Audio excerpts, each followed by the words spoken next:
Hi guys, and welcome back to how to not write a novel, or maybe how not to write a novel, but we will talk about that in a second.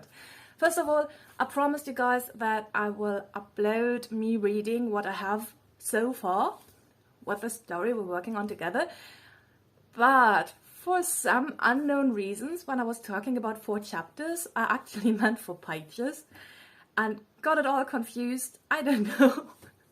I'm sorry for that. So I was actually talking about 4 pages, and weirdly enough, I didn't manage to write 4 pages either.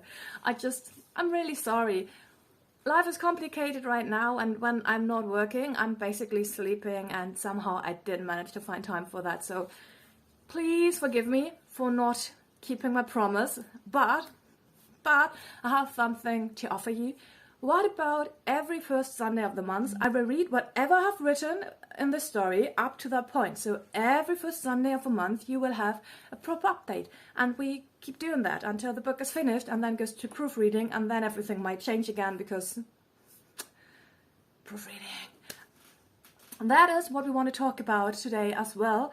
I'm not sure if you've seen that from the first video of this online workshop category thingy that says something about how not to write a novel. It turned into how to not write a novel or something.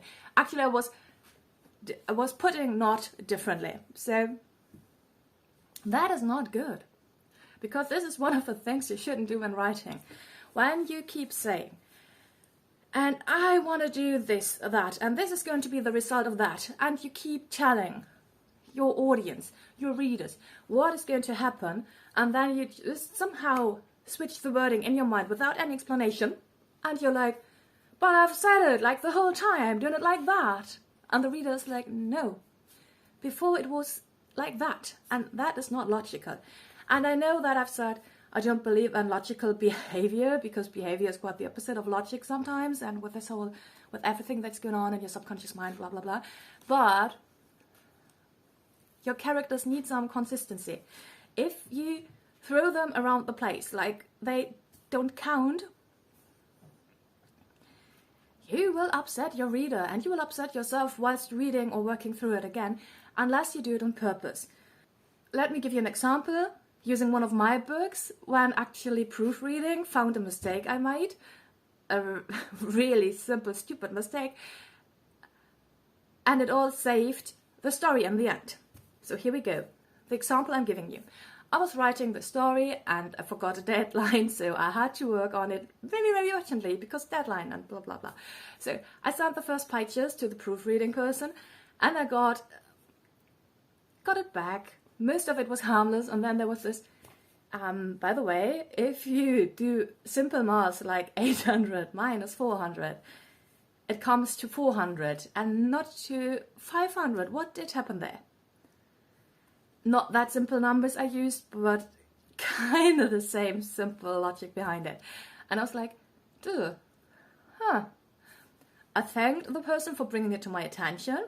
I think I even apologized for messing stuff like that up and taking her brains away from important proofreading issues. And then I was thinking about what to do with it now. So what happened, instead of writing it and have the correct numbers, I decided that my character in the story will have the same issue as I just had. So it ends with my character saying, and I have 500 euros left. Oh no, why are there only 400? What am I missing? And then and because of that, the whole story changes. I had a different ending in mind, but I just went with my stupid non-mathematical brains. And this is what I'm talking about when I say that characters have to make sense within themselves. They don't have to follow a strict line. They don't have to present something, or this whole, that type of person, that type of love interest, that type of feminist, blah, blah, blah. They can be individual people with several attitudes, aspects, and meanings to them that don't seem logical when you talk about stereotypes. But this is the beauty of writing your own story. They have to make sense within themselves. And if they are like, I'm following this, as I already said, then someone needs to call them out, saying, no, you didn't. You said it the whole time. And then your person, your character can say, oh yeah, but what I really meant is. So don't leave people behind when it comes to changing settings, minds, or when making mistakes whilst writing. You can always, if it's a fantasy book, it's really, really easy because every logical inconsequences you can just, whoosh, magic. But when it's real life stories, like love stories, it's a bit more complicated. It sometimes works when you say, and I didn't know what they were going through, but at this point, I felt they finally were in the moment, or something like that. That you leave it vague from the storytelling from the storytelling person's point of perspective, but you have to consider it. So when I have one thumbnail saying how not to write a story, and the other one says how to not write a story, I messed up because it doesn't make any sense to have the not on different places, unless next time I'm going to do how to write not a story, novel, whatever. So yeah, we have to be there and try to understand where other people might struggle. And no, it's not like in school when you have to pick people up where they're standing and that you have to start from the beginning, because it's still up to you what your story is supposed to be about. But decide to do things a certain way. Don't just fall into them because you're not interested in a character's subconscious mind, or you're like, oh, I don't actually care that much about the character, and whoa, it's really obvious. Again, one of my books, even a fantasy book, always the same person doing the best proofreading for me, she was saying, what did happen there? Why do these characters say, oh, it was so obvious, it wasn't to me? And I was like, but... And she was like, no, it wasn't obvious. So I had to write some other chapters to get to the point where it was actually obvious to anyone else, because to me it was so obvious. So we're still stuck with the whole character building thing, and as I said, we don't need to know what is going on in the different futuristic or even in the past, because we change a lot. Just look at yourself and tell me that you're the same person that you were 7 years ago. And with this whole pandemic going on, tell me that you're still the same person that you were 1 year ago. Because I'm so not. And I don't know a single person that is actually still the same. Everything was being stressed over the last 12 months, and everything was being put on display and out in the open with all the weird character traits we sometimes consider positive and negative, and this whole, but people, blah, you know, the conspiracy theorists. Everything is even more confusing than it was. And don't let your characters or your story be as confusing as real life, because real life is already there. At least make the few people, the universe of the story you're telling, make it logical within itself. Like, choose your own bubble. What you do sometimes on social media, and probably in real life as well, choose your bubble where people actually feel comfy in your story to talk about certain things or not to talk about certain things. And tell me where you're standing with your story right now, because character plotting, building is one of the most annoying and yet important things. Do you know the simple trick whenever it is about a TV show, when a new character comes on, someone already knows that person, someone else doesn't, and then the person that doesn't know the new person is like, oh my gosh, who's that guy? And then, oh, haven't you heard, blah, blah, blah.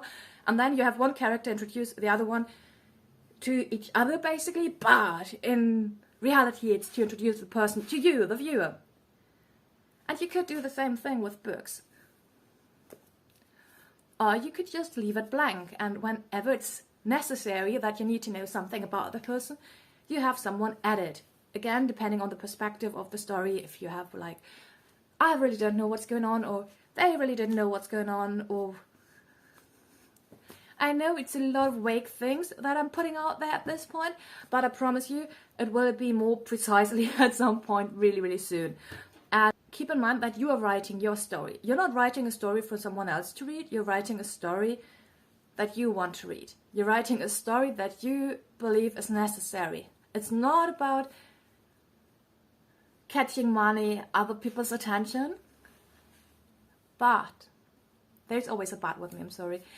If you write a story just for you, fine. No rules needed. If you write a story that you want to be published, that you want others to read, keep in mind what I'm saying, what other authors are saying, and maybe you find something helpful for you. I'm not saying that I know the truth and that whatever I say is like the golden rule to books writing. I'm just saying that I've written 37 books at this point, and I know what worked for me and what didn't work for me, and I've read some books and I know what I like to read and what I do not like to read, but that's from a very lefty world citizen point of view. So maybe whatever I'm saying doesn't apply to you the slightest. Always make sure that you find your own way, but listen to advice. It's up to you if you want to take it, if you're like, nah, that's rubbish. But keep listening to other people's opinions, because this is the only way to grow. If you stay within your own head whilst writing a book and reading books, you will not grow. I can promise you that. It will work for 5, 6, maybe 8 books. It will work for a while, but after that, you will just be confronted with your own thoughts, and then you start stealing your own stuff and blah, and then it gets a bit confusing, because you might throw up your own thoughts at some point whilst writing without any growth. And don't do that to yourself. Seriously, don't do that to yourself.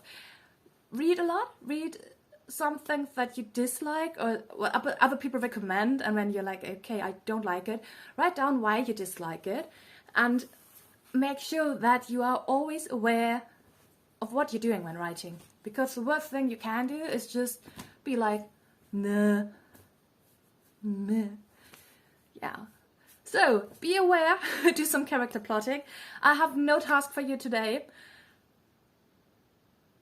because I didn't do my task from last week, so I'm not giving you a task.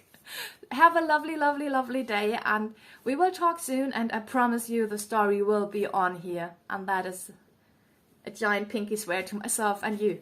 Pinky swear.